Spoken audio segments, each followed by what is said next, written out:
Bonjour, bonsoir, salut, coucou et bienvenue dans Le Français avec Yasmine, le podcast qui dépoussière la langue française.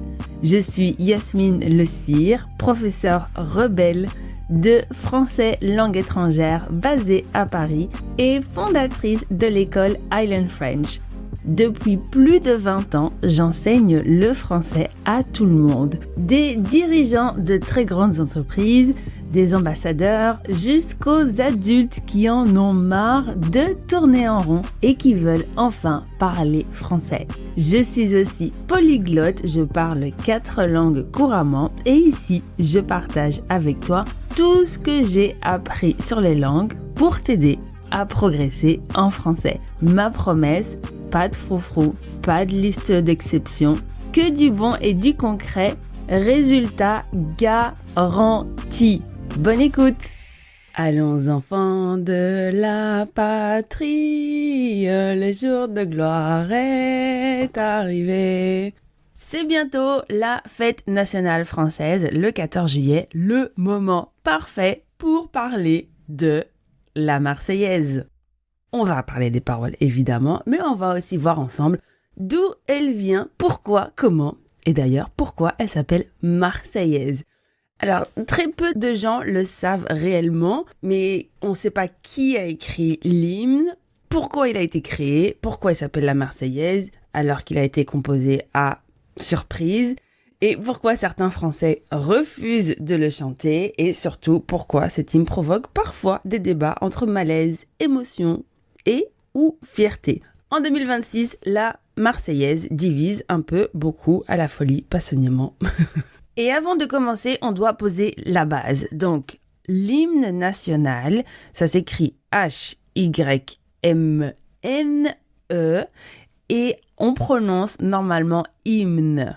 Hymne. Alors, je sais que c'est très bizarre parce que le mot automne, on ne prononce pas le M. Et pour hymne national, normalement, on prononce le M et le N. Donc, hymne national.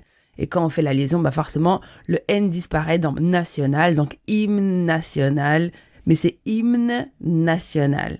Hymne national. Très bizarre, je sais, je suis vraiment désolée. Ensuite, une autre chose à savoir sur ce mot, c'est un mot épicène. Un mot épicène, ça veut dire qu'il est et masculin et féminin. Attention, selon les sources, ça change. Évidemment, l'Académie française considère que c'est un hymne, impossible à prononcer. Et selon le dictionnaire Le Robert, on peut dire les deux. Et donc, hymne, un hymne ou une hymne national. Attention à bien accorder national si tu l'utilises au masculin ou au féminin. Et je pense que, là, je suis en train de réfléchir, un hymne national, une hymne nationale. Je pense que je dis les deux, comme le mot après-midi. L'expression après-midi, c'est aussi épicène. Je dis une après-midi ou un après-midi. Voilà, tu peux choisir. Alors, on va commencer par faire un petit tour d'histoire. Pour comprendre la Marseillaise, il faut remonter le temps à l'époque de la Révolution française. En 1789, la monarchie française commence à s'effondrer. Le peuple se révolte contre les privilèges de la noblesse et du clergé. Clergé, comprendre l'Église.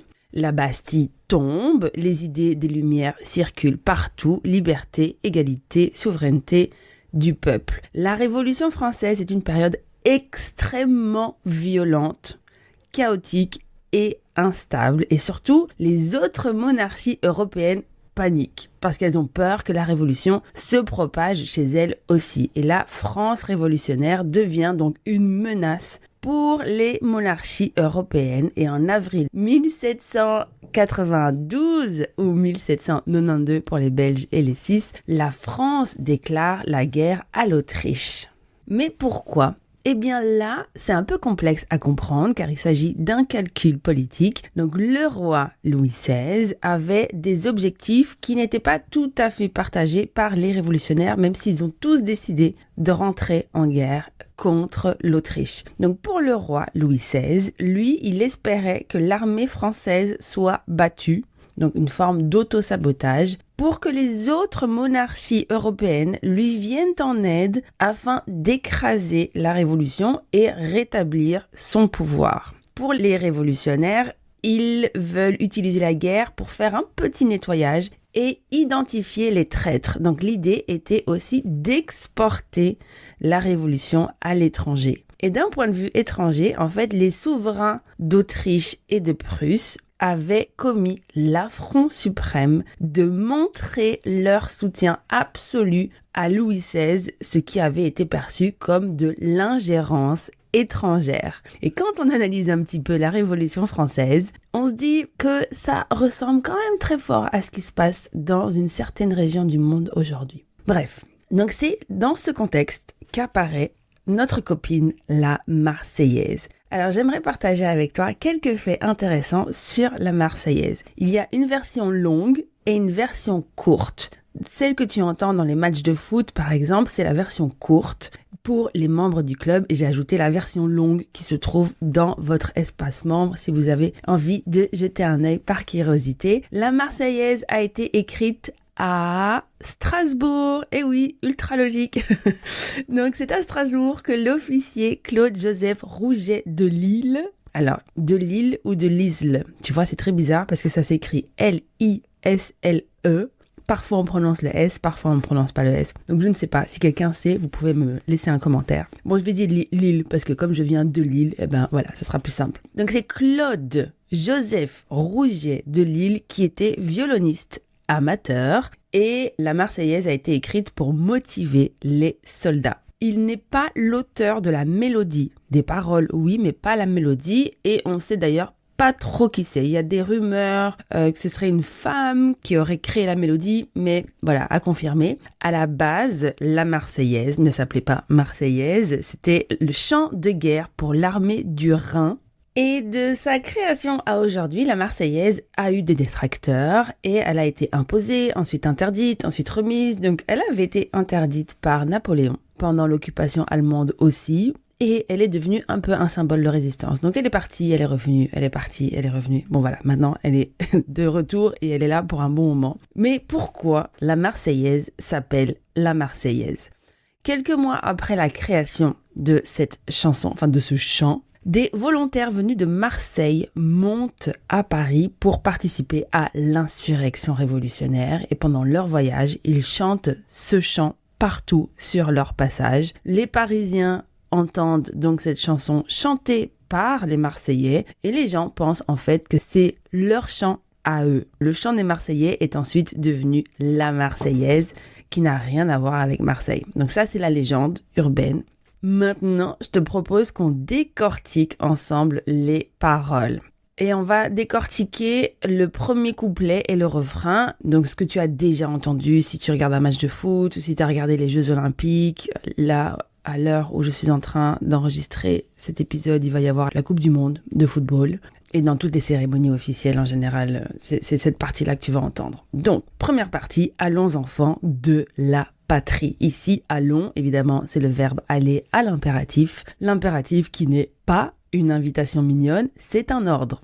Allons, va. Enfant de la patrie. Le mot patrie est un peu vieilli, donc on ne dit pas patrie aujourd'hui. Il vient de pater, du latin, et donc la patrie, c'est littéralement la terre des pères, le pays auquel on appartient, mais pendant la Révolution, la patrie n'est pas le roi. Attention, la patrie devient le peuple, et pas uniquement les soldats, mais tous les Français, le peuple français. Le jour de gloire est arrivé. À première vue, c'est une phrase triomphante et on pourrait croire qu'une victoire militaire vient d'être remportée, mais en réalité, il s'agit plutôt d'une image. Donc le jour s'oppose à la nuit, la lumière s'oppose à l'obscurité et pour les révolutionnaires, ça rappelle directement l'idée des lumières, donc la raison, la liberté. Autrement dit, le moment où nous allons enfin être libres est arrivé.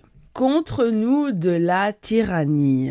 Petit mot de grammaire, la syntaxe est un peu étrange et aujourd'hui la phrase serait inversée. L'étendard sanglant de la tyrannie est levé contre nous. Mais bon, ici la tyrannie représente tous ceux qui s'opposent à la révolution, donc la monarchie, les monarchies étrangères qui ont peur de la révolution, les contre-révolutionnaires, le clergé, les ennemis de la liberté, donc tous ceux qui sont contre la révolution et l'étendard sanglant élevé, ou alors sanglant élevé, attention c'est deux mots, On fait la liaison entre sanglant et est, sanglanté, levé, mais il y a des personnes qui ne font pas la liaison. Alors ici, pour la liaison, ça va dépendre de la région de la personne qui parle français. Donc moi, je fais la liaison, mais je sais que dans d'autres régions, il y a des personnes qui ne font pas la liaison et il n'y a pas de bonne réponse pour la liaison. Donc c'est pas parce qu'une personne en Bretagne fait la liaison que celui qui est à Marseille, qui ne fait pas la liaison, a tort. Donc attention à la police de la liaison ici. Tout le monde a le droit de faire ou ne pas faire la liaison, ok? Donc l'étendard sanglant est levé. Un étendard est un drapeau militaire et sanglant signifie couvert de sang. Ici, on parle donc du sang de l'ennemi. Donc, on prend son drapeau qui baigne dans son sang, le drapeau militaire de l'ennemi. Ensuite, entendez-vous dans nos campagnes. En fait, là que je suis en train de lire les paroles, j'ai envie de les chanter, évidemment. Entendez-vous dans nos campagnes. Ici, donc, entendez-vous, il parle au français. Est-ce que vous entendez? Et ensuite, mugir, c'est féroce, soldat. Petit tour de vocabulaire. Mugir signifie crier très fort, mais on utilise surtout ce verbe pour les vaches et les taureaux. Donc, ne dis pas mugir pour une personne. C'est du français vieilli, c'est pas extraordinaire. Le mot féroce signifie violent, effrayant. Et donc ici, il faut comprendre que les ennemis sont en train de hurler dans nos campagnes et qu'ils sont ultra effrayants. Ils viennent jusque dans vos bras. Dans vos bras, ici signifie chez vous, dans vos maisons, pour faire ce qu'il y a de pire, égorger vos fils et vos compagnes. Donc égorger signifie de tuer par la gorge, donc par le cou, ce qui est d'une extrême violence, on est d'accord. Et donc ils viennent égorger vos fils et vos compagnes. Sous-entendu, si vous ne faites rien, ils vont tuer votre famille et ceux qui comptent le plus pour vous. Aux armes, citoyens. Donc prenez les armes, c'est un ordre. Ici, l'auteur ne dit pas uniquement aux soldats de prendre les armes, il dit aux citoyens, donc à tout le monde, peu importe qui tu es, prends tes armes, formez vos bataillons. Qu'est-ce qu'un bataillon? Alors, un bataillon, c'est une unité militaire. Donc, ça veut dire, organisez-vous en groupe, unissez-vous pour défendre le pays, pour vous défendre. Marchons. Bon, ici, il n'y a pas besoin d'explication extraordinaire. Ici, ils invitent. C'est pas une invitation, en fait. C'est plutôt un ordre à se lever et à marcher et à aller combattre. Qu'un sang impur. Ici, il y a 4 mots. Ok, je sais que ça peut paraître un seul mot, qu'un sang impur. QU puis apostrophe. Un sang impur. Donc là, je pense que c'est la phrase qui fait le plus polémique. Et il y a plusieurs interprétations. La première interprétation, c'est qu'il s'agirait d'une référence raciale, que ceux qui ne sont pas français ont un sang impur. Première explication. Deuxième explication, certains historiens disent que cette phrase fait référence aux ennemis de la Révolution et à la bourgeoisie, aux élites, à l'aristocratie qui prétendaient posséder un sang pur, un sang noble grâce à leur naissance. La troisième interprétation serait que ce sang impur pourrait être celui du peuple lui-même, donc le sang des citoyens ordinaires prêts à mourir pour défendre leurs idées. Donc tu vois, il y a 3 interprétations. Évidemment, les paroles sont choquantes aujourd'hui. Ça, il n'y a pas de débat. C'est pas on va faire un petit cake ou un petit gâteau ensemble pour faire la révolution. Non, on va tuer des hommes et on parle d'un chant militaire. Un chant militaire, ce n'est pas une chansonnette pour aider les enfants à dormir. Un chant militaire, c'est pour motiver les troupes à combattre l'ennemi, à tuer l'ennemi. Donc, ce n'est pas tendre. Donc, je te laisse libre d'interpréter comme tu le souhaites cette phrase, car je pense qu'avec l'évolution du vocabulaire, on a le droit de se poser la question. En revanche, de nos jours, l'expression sang impur est directement catégorisée comme raciste. Donc là aussi, sang impur, interdit. Personne n'a un sang pur ou sang impur. Voilà, ça, on oublie cette expression pour la vie de tous les jours. On utilise cette expression uniquement pour chanter la Marseillaise. C'est tout. Ensuite, on passe à la phrase « abreuve nos sillons ». Abreuver signifie donner à boire, notamment aux animaux, mais aussi arroser la terre. Un sillon est la trace laissée dans la terre, surtout dans les champs, par une charrue. Donc ce sont les lignes qui sont creusées dans les champs. Et donc ici, les paroles, ça signifie que le sang de nos ennemis coule dans nos champs. À l'époque, il y a certaines personnes qui interprètent aussi comme le sang qui va nourrir le champ et donner naissance à un monde meilleur. Alors, c'est extrêmement violent.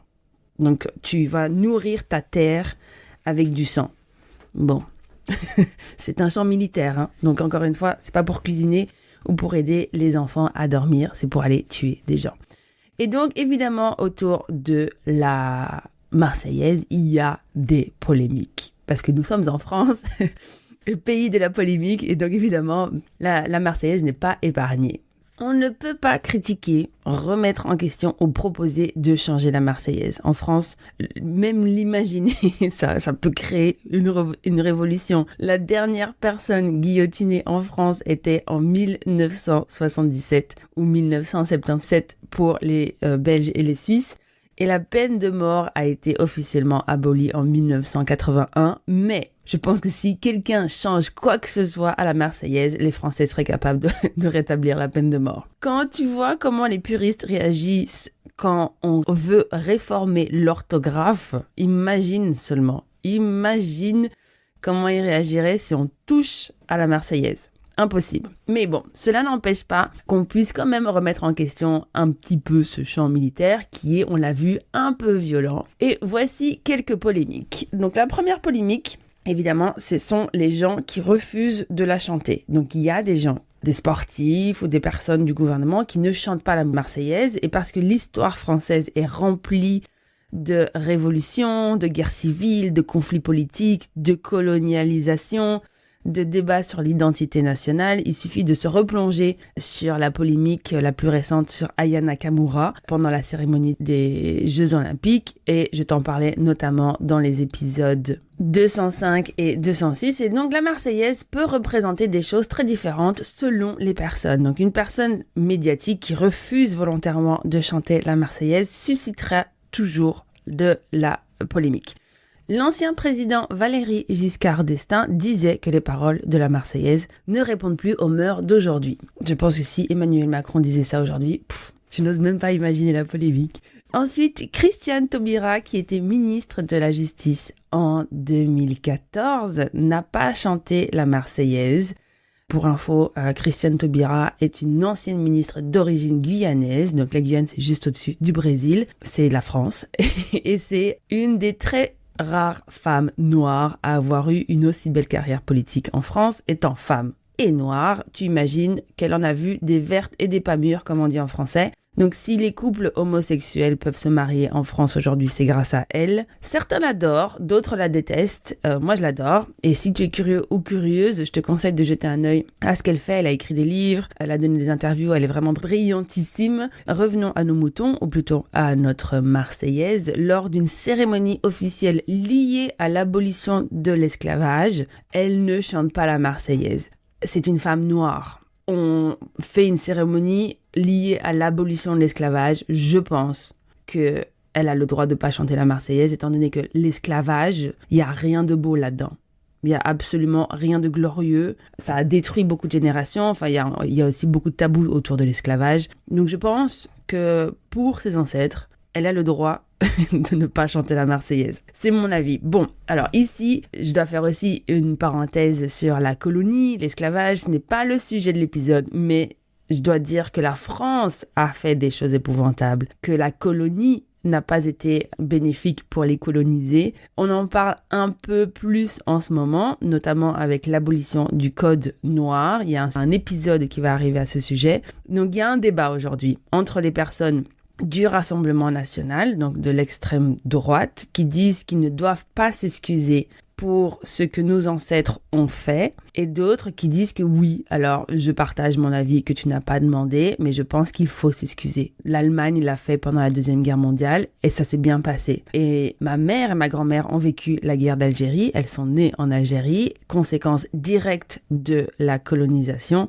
J'ai grandi dans un pays qui ne s'est jamais vraiment excusé pour les atrocités qui ont été commises en Algérie. Il y a eu des atrocités dans les deux camps. Je dis pas que l'Algérie est innocente non plus, mais Il y a des tentatives très timides de la part de François Hollande et d'Emmanuel Macron, mais c'est très léger. Et comme tu le sais, j'en ai fait tout un épisode, donc l'épisode 179 ou 179 pour les Belges et les Suisses. Les Français ne s'excusent pas ou ont beaucoup de mal à le faire. Donc si la France a encore du mal à s'excuser, c'est pas étonnant, mais voilà, c'est pas une mauvaise chose non plus de s'excuser, on peut s'excuser. Même en Belgique avec Léopold II, attention, hein, je critique la France, mais je critique aussi la Belgique. Hein. Par exemple, la Belgique qui avait une colonie privée, donc Léopold II, le roi, avait une colonie privée. C'était pas la colonie du pays, c'était son petit jardin qui s'appelait la République démocratique du Congo. Et on doit apprendre en cours, à l'école, ce que nos ancêtres ont fait et demander pardon. Je pense que c'est un signe de maturité. Mais je ferai probablement un épisode là-dessus, pas tout de suite, parce que ça demande quand même beaucoup de travail.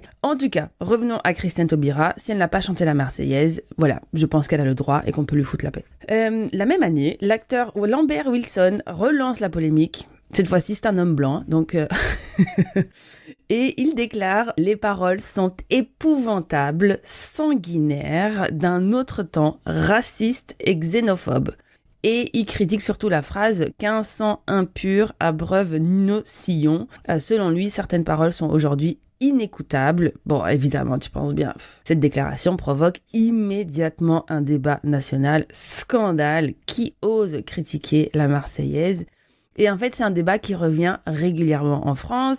Faut-il moderniser l'hymne national, réécrire certaines paroles, conserver le texte original au nom de l'histoire? Parce qu'en fait, la vraie question, c'est est-ce que l'hymne national doit refléter les valeurs du présent ou rester un document historique de son époque? Alors moi, je pense qu'il serait impossible de les changer. On n'arrive même pas à changer l'orthographe française du mot oignon. Comment veux-tu qu'on change le chant qui fait partie de l'ADN français? Alors, je pense qu'on peut l'expliquer. Par contre, il faut expliquer les paroles de la Marseillaise. Un peu comme les statues. Par exemple, il y a des personnes qui disent qu'il faut enlever les statues des dictateurs ou des personnes qui ont fait des atrocités dans l'histoire. Je pense encore notamment à une statue qui existe à Bruxelles de Léopold II. Moi, j'ai voyagé en République démocratique du Congo à Kinshasa 2 fois. Et la statue de Léopold II a été retirée. Bon, si tu connais un petit peu l'histoire, tu diras « Ok, je comprends ». Donc, je suis pas spécialement pour le retrait des statues. Par contre, je suis pour une explication, une plaque explicative à côté ou sur les statues. Il faut expliquer que ces hommes ont fait des atrocités. Il faut pas juste laisser la statue. Mais en fait, l'enlever, pourquoi pas? Est-ce qu'on peut pas mettre des statues de femmes? Putain de bordel de merde. Bref, c'est un autre débat. Aujourd'hui, on parle de la Marseillaise. Alors, la Marseillaise résume parfaitement la France. Donc, c'est un pays qui adore débattre, je pense que tu l'as remarqué, qui critique ses propres symboles. C'est bien, il faut critiquer, hein, parce que la France, c'est pas un pays parfait. Il y a plein de choses qui sont extraordinaires en France, évidemment. Il y a plein de choses qui ne fonctionnent pas, mais c'est comme partout, le pays parfait n'existe pas. Et donc, c'est un pays aussi qui peut être très très fier de son histoire et aussi mal à l'aise avec elle en même temps, et c'est normal. L'histoire, c'est long, il y a eu plein de choses qui se sont passées, il y a des choses révolutionnaires qui se sont passées, c'est le cas de le dire. La Marseillaise représente la révolution, la démocratie, la résistance, mais aussi la violence politique, la guerre, les fractures historiques françaises. On ne peut pas dire qu'il n'y en a pas, il y en a. Et donc, c'est probablement pour ça qu'elle reste aussi puissante, parce qu'elle n'est pas lisse et elle dérange encore certaines personnes. Et donc aujourd'hui, beaucoup de personnes entendent surtout la Marseillaise pendant les matchs de foot ou les Jeux Olympiques, et la Marseillaise devient émotionnelle. On ne pense plus forcément à la Révolution, on pense à une équipe, on pense à un moment collectif, à une émotion partagée. Et après les attentats de 2015, par exemple, la Marseillaise a été chantée dans des manifestations partout en France. Donc à ce moment-là, l'hymne est un langage collectif du deuil, de la solidarité ou de la résistance. Et donc les Français ont beau se plaindre, ils sont quand même fiers et arrivent quand même encore souvent à être unis. Je sais que ça paraît un peu étrange, mais on arrive quand même à s'unir, et ça se passe parfois en chantant tous ensemble la Marseillaise. Et finalement, si la Marseillaise reste un très grand symbole, c'est aussi surtout parce qu'elle continue exactement à faire ce qu'elle faisait déjà en 1792, c'est faire réagir. Alors pour les membres du club, on continue cette conversation et ma question pour vous, on va parler de l'hymne national de votre pays. Est-ce qu'il y a l'hymne national a des paroles ou non? Parce que je sais que dans certains pays, c'est juste une mélodie. Est-ce qu'il y a des paroles? Est-ce que vous connaissez l'histoire de l'hymne national de votre pays? Et donc on en parle sur Discord et ou dans notre live Q&A de lundi prochain. Et pour les autres, on se retrouve la semaine prochaine. Salut! Oh, c'est déjà fini, Sniff, et j'ai encore plein de choses à te dire. Mais avant de te laisser, j'ai besoin de toi. Laisse-moi 5 étoiles sur ton application de podcast préférée. Ça prend 2 secondes et pour moi, ça change tout. Et si tu veux aller plus loin, la transcription de cet épisode et de tous les autres épisodes t'attend dans le club de Yasmine. Tu y retrouves aussi mes live Q&A chaque semaine où je réponds personnellement à toutes tes questions et tu retrouves aussi tous les épisodes privés. Je te donne rendez-vous sur lefrançaisavecyasmine.com/club. À très vite!